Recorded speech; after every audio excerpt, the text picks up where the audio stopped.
Hello and welcome back to Freedom Cry, the new DLC by Ubisoft that goes on the back of Assassin's Creed 4 Black Flag. This is Mission 7, or Memory 7. You've got to tail this guy, Lewis Goulding, I believe was his name then. So you just literally, Lewis Goulding, that's it. You literally just run forward from the start place, eagle vision to mark him, and I found this little bit down here. I messed about a bit, he was able to see me for a little bit, but there's a little bush here.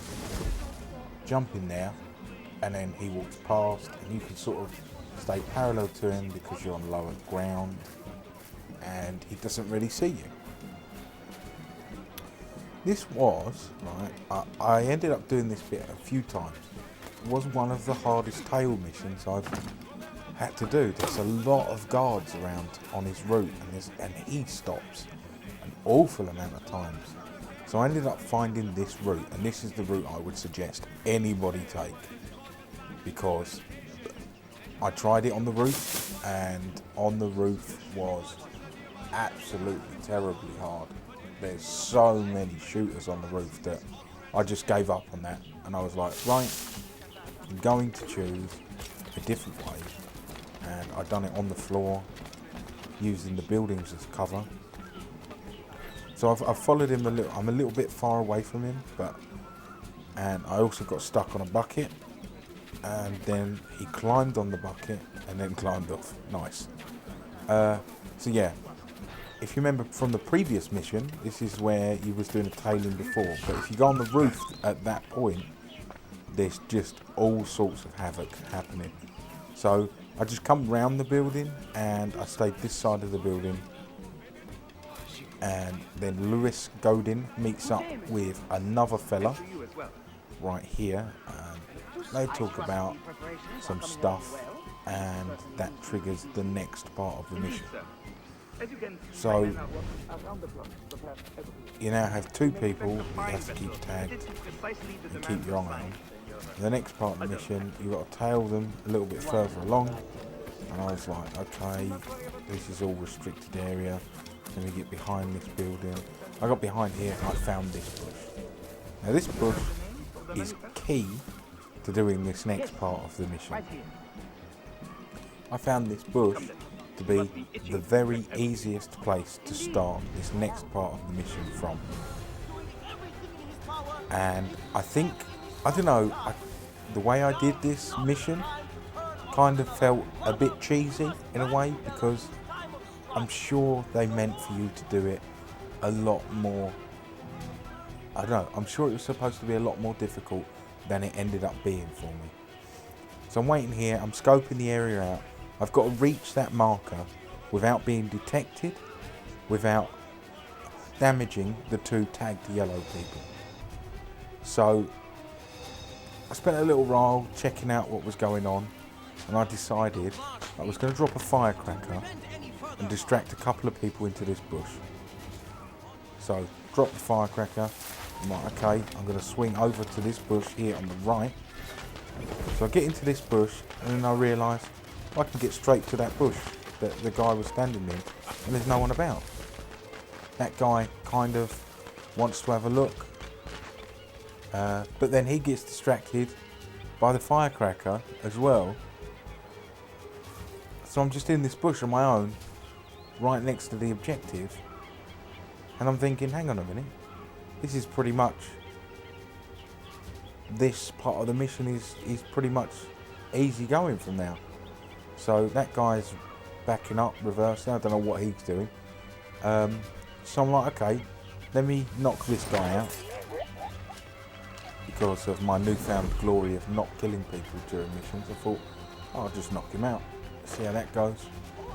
Wondered if this guy would come close enough to the bush. He doesn't. So I'm thinking, is it this easy? Do I just run to the thing? So I just literally took a small walk. I pressed B, realised I had to hold B, so I'm holding it, I'm swapping it, I'm thinking, this is not going to be this easy. He swaps monster manifests around. Everybody starts going crazy, starts wanting to attack me. I'm like, right, I'm going to run. I'm going to just go for it. Tells me to use the blunderbuss. So I thought, oh, you know what? I don't shoot it often, so you know, I'll give it a bit of a shot, and then I'm just gone. I'm gone. People chasing me. I don't really care. So yeah, I've got to leave the area and become invisible. So I'm like, okay, climb up here, nowhere to go. Climb back down here. I'm like, okay, back to where I was earlier on in the mission. I know there's a good couple of alleyways and that around here. And then there's one of these. I jump straight in it, and that triggers the next part of the mission. So the next part of the mission is where the optional objectives come involved. So you've got to kill all of the small ships, the schooners,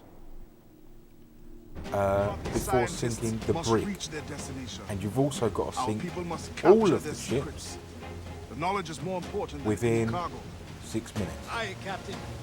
I thought that was quite a generous amount of time. Like, from what I can remember of naval combat, it doesn't last very long, especially when schooners are involved. I killed one outright with a mortar shot. I thought that was pretty good. I fire another mortar shot, outright kill another ship, and I realise I'm just careering into gunpowder barrels, so I start shooting some of those up as I catch up to the main fleet. But I've already killed 2 of their ships, and that means I've only got 5 to go, and that was in like literally 30 seconds. So I'm thinking I'm well on time for the 6 minutes here, and then you'll be able to see my prowess of naval combat. You know, get the chain shot, one, you know, take down the schooner in one chain shot. The ship's kind of quite upgraded at this point of the game, of this memory sequence, the DLC, the Freedom Cry. So if you're here at this point, I would suggest upgrading your ship a little bit before you tackle this mission, because it just makes it that much easier. Just have a little bit of a scout with the binoculars, work out what ship's what, where the ships are. Do a complete miss with the mortar there, which is pretty terrible. Realise I'm about to career into the ship I'm about to save, so quick adjustment of course there. So I'm real deep into the naval combat now. I'm right in the middle. I've taken out 2 more schooners, and this guy, he doesn't stand a chance. My swivel's hitting for a quarter of his health. That's ridiculous. And then just ram him for the last part. Get a bit of heavy shot on this guy, sink him instantly, and that's it. All the schooners are down, and I haven't even attempted to shoot the brig yet, because I was making sure that I was doing that part of it. So, you know, back on the mortars, shooting it. There was a big wave there, didn't notice it, should have braced, but you know, I come along the front, I brace because I think I'm going to crash into him. I do crash into him, and then a massive broadside, and yeah, by this point, that ship is nothing but rubber really. This shot, lovely, little bit of a slow motion shot there, as I disable the ship and then eventually sink the ship, getting the 6 minute finish and 100% sink of the level. So there you go. Thanks for watching, and hopefully Memory 8 will be up soon. Bye.